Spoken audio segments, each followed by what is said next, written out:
Here is how the most feared book in European history actually opens. Not with a theory of power, with a man explaining that he has nothing good enough to give you. Those who strive to obtain the good graces of a prince, he writes, usually turn up with horses, or gold cloth, or jewels. He has none of those. What he has is what he knows, and he offers it as a gift, and he is careful to price it. It cost him, he says, so many years and with so many troubles and dangers. He describes himself in his own dedication as a man of low and humble condition. And then, in the last sentence before the book proper begins, he stops selling and simply asks, "If you would sometimes turn your eyes down to these lower regions," he says, "you will see how unmeritedly I suffer a great and continued malignity of fortune." That is not a philosopher. That is an unemployed man writing to the family that put him out of work. The book is The Prince. It is short enough to read in an afternoon, and today, in 20 minutes, I'm reading it in W.K. Marriott's translation of 1908. The coldest book in Europe is a cover letter written by a man who had just been tortured by the family he was writing to, and it ends with him asking to be noticed. The dates are in the front of the edition I am reading, and they are worth saying out loud. Born in Florence in 1469, held office there from 1494 to 1512, 18 years of real work, diplomatic missions, reports from foreign courts. Then, in 1512, the Republic falls, the Medici come back, and the entry reads, "Imprisoned in Florence." He was accused of conspiracy. He was put to the rope, hauled up by his arms tied behind his back until the shoulders give. He was let out and exiled to a small property in the country. And there, within months, he writes this book and addresses it to Lorenzo de Medici. Read that sequence again because it is the strangest thing about the book, and almost nobody mentions it. The family whose return had him arrested and hung from a rope is the family he is applying to. The knowledge he is offering, those years, those troubles and dangers, includes the part where they tortured him. He was 43 years old, he had 18 years of experience, and he had been out of work for less than a year when he started writing. What do you have to want to write that letter? And what does it do to the sentences? Before the arguments, one piece of housekeeping, because it will otherwise sit in the back of your mind the whole way. The line most often attributed to this book, "The end justifies the means," is not in it. I searched the whole text. 0 hits. And the second most quoted line is quoted with a piece missing, which I will come back to properly later on. That is all I am going to say about misquotation, because the interesting thing here is not that people get the words wrong. It is that they get the tone wrong. And the tone is the part that changes everything. Everybody reads this book as though it were written from above, a cold intelligence looking down at human beings and reporting what it sees.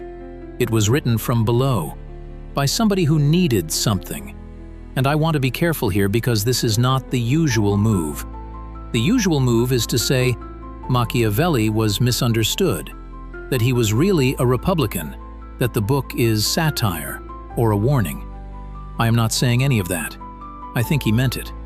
I am saying something narrower, and I think more useful. That a man who means it, while asking you for a job, means it in a particular way, and that way is audible in almost every paragraph.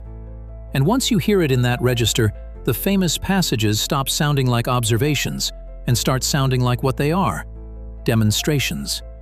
Look what I know.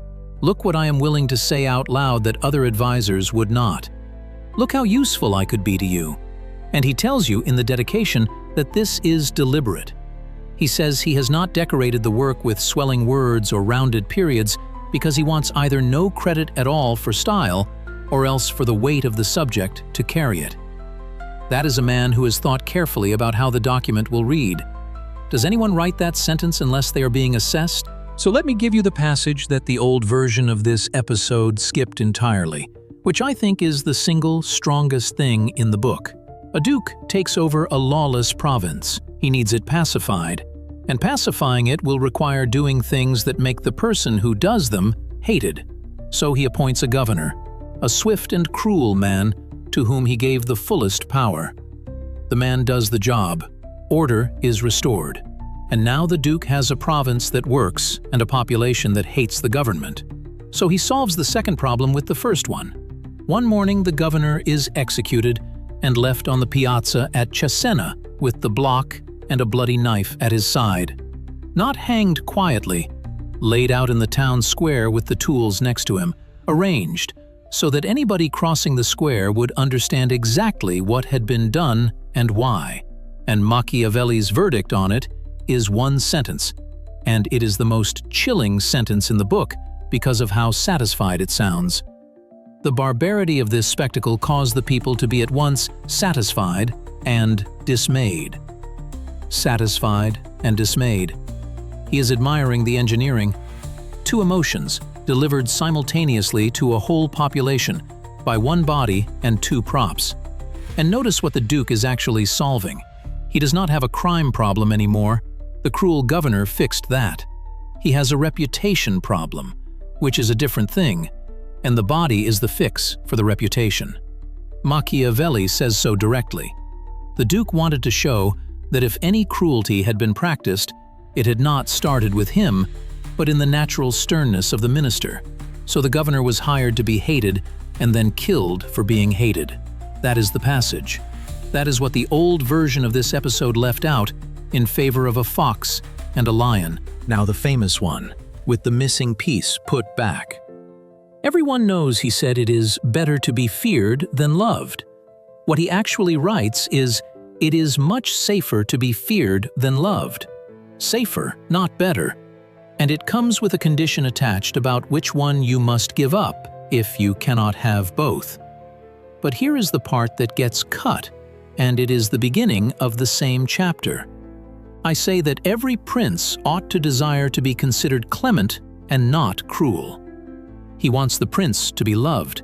He would prefer it. He simply does not think you can rely on it, and he says why. Love is preserved by the link of obligation, which, owing to the baseness of men, is broken. Love is a chain made of obligation, and people snap it whenever it costs them. Fear is a chain the prince holds himself. That is a real argument. It is also, I notice, an argument made by a man who had recently discovered exactly how many of his friends stayed friends after his arrest. And there is a limit on the fear, which almost nobody quotes, and which is the practical heart of the chapter. A prince ought to inspire fear in such a way that, if he does not win love, he avoids hatred. Fear is a tool. Hatred is a failure state. The whole point is that hatred gets you killed, and every atrocity in the book is calibrated to stop short of it, including the body in the square, which was staged precisely so the hatred would land on a dead man instead of a live duke. How much of this book is analysis, and how much is a man generalizing from the worst year of his life? The most modern-sounding chapter is the one about keeping your word. And it is modern because it is about image management. He is blunt. It is unnecessary for a prince to have all the good qualities I have enumerated, but it is very necessary to appear to have them. Not have. Appear to have. And when it comes to promises, a wise lord cannot, nor ought he to, keep faith when such observance may be turned against him. Then, the image everybody remembers, the two animals. It is necessary to be a fox to discover the snares, and a lion to terrify the wolves. What I find almost funny about this chapter is that it is career advice from a man whose own career was destroyed by being on the wrong side. He is explaining, in careful prose, how not to end up where he is. And his justification for all of it is the flattest sentence about other people in the whole book. Men are so simple and so subject to present necessities that he who seeks to deceive will always find someone who will allow himself to be deceived. Deception works, in other words, not because deceivers are clever, but because there is always somebody who needs the thing being promised. Which raises an obvious question about the book itself. If that is true of everyone, is it true of the man he is writing to? Is this document, which is entirely about how to manage appearances, itself managing one. There is a word for a document in which someone explains what they have learned from failing, addressed to a person who might hire them. And it is not philosophy. Chapter 6 has a line, "I cannot get out of my head, and I do not think he heard it the way I hear it." He is arguing that new rulers need force of their own, that persuasion is not enough, and he puts it as a historical law. All armed prophets have conquered, and the unarmed ones have been destroyed. He is writing this in a farmhouse, in exile, with no office, no soldiers, no money, and a set of shoulders that had recently been pulled out of their sockets. He is the unarmed prophet.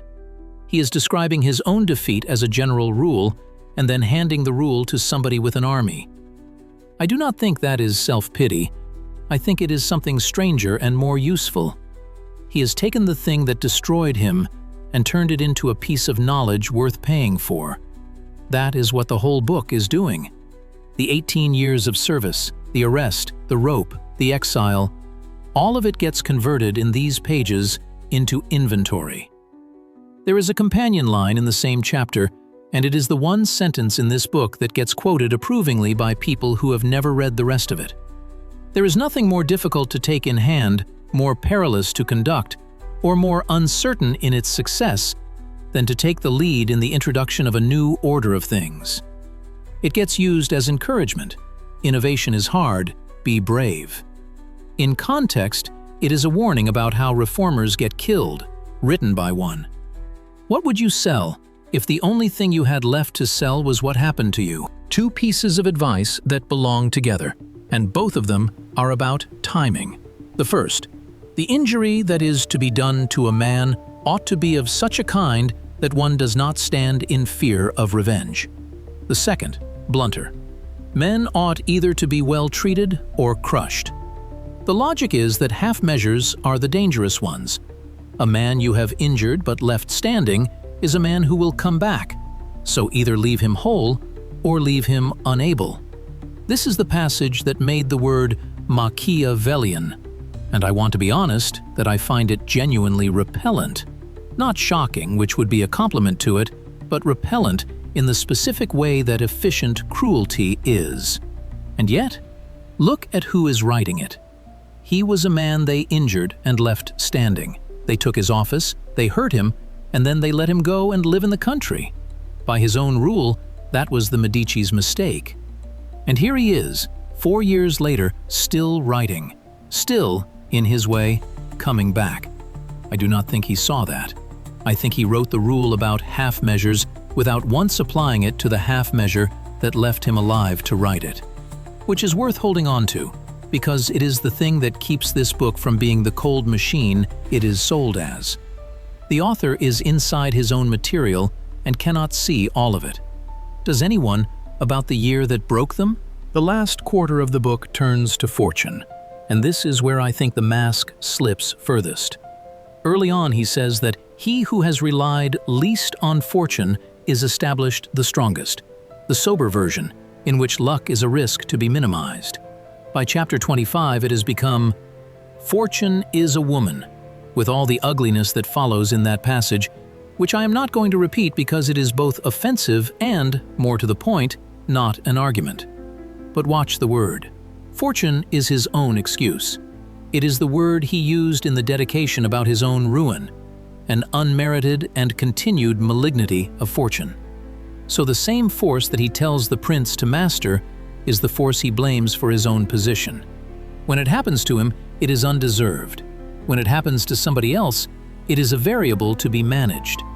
That is not a contradiction I want to score a point off. It is just very human. And it is the clearest evidence in the book that the author is not standing outside the situation looking in. There is one more chapter I have to mention here because it is the least subtle thing he ever wrote. It is the chapter on how to avoid flatterers, and his advice is this: there is no other way of guarding oneself from flatterers except letting men understand that to tell you the truth does not offend you. Pick a few wise men, he says, and let only those men speak freely to you. Read that again with the job application in mind. He is describing a vacancy. He is describing the exact position he would like to be given, and the qualification for it is being willing to say uncomfortable things, which is, conveniently, the thing this entire manuscript demonstrates he can do. Is that cynical of me? Possibly. But he wrote a whole chapter about the value of an advisor who tells the truth, and then enclosed a sample. Here is where I get off. And it is not where people usually get off. The standard objection is that the book is immoral, and there is a standard defense, which is that Machiavelli was really a Republican and this was satire or a warning. I do not find the defense convincing, and I do not think the objection is the interesting problem. My problem is narrower. It is that the book generalizes from a sample of one bad decade and presents the result as how people are. The baseness of men, the broken link of obligation, the friends who do not stay.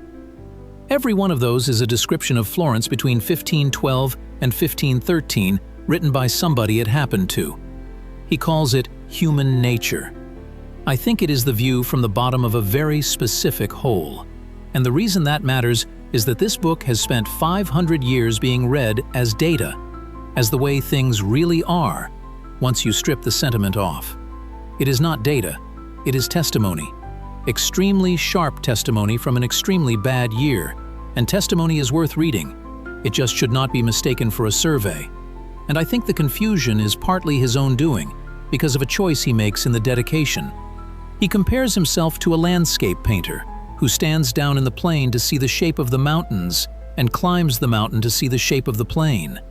It is a lovely image, and it is doing a lot of work, because it converts his powerlessness into a vantage point. I am down here, therefore I can see you clearly. I actually think that is half true, and it is why the book is still worth 20 minutes. People at the bottom of an institution do see things the people at the top cannot. But seeing the shape of the mountain is not the same as knowing what the weather is like up there. How much of what you believe about power was written by somebody who had it? He sent it, or he tried to. There is a story, and I flag it as a story rather than something in the text, that Lorenzo received the manuscript on the same day somebody else gave him a pair of hunting dogs and paid more attention to the dogs. What is certain is what did not happen. He never got the job. He wrote letters for years. He took small commissions. He wrote a play. He wrote a history of Florence for the family that would not employ him properly. He died in 1527, still outside. So, the last thing I want to leave you with is the last line of that dedication, which I think is the real sentence of this book, and which nobody quotes. How unmeritedly I suffer a great and continued malignity of fortune. Every terrifying page after that is a man saying, I know how this works. I have watched it up close. I will tell you things your other advisors are too careful to say. He wrote the most feared book in Europe to get a job, and he did not get the job. And the fact that we are still reading the application 500 years later is either the cruelest joke in literary history or the best revenge available to an unarmed prophet. Which one do you think he would have taken? One last thing, and then I will let it go. He wrote to a friend about his evenings in exile, how he would take off his muddy country clothes, put on the robes he used to wear at court, and go into his study to read the ancients, who, he said, answered him. That is a man dressing up to talk to dead people because the living ones had stopped writing back. Every ruthless sentence in this book came out of that room.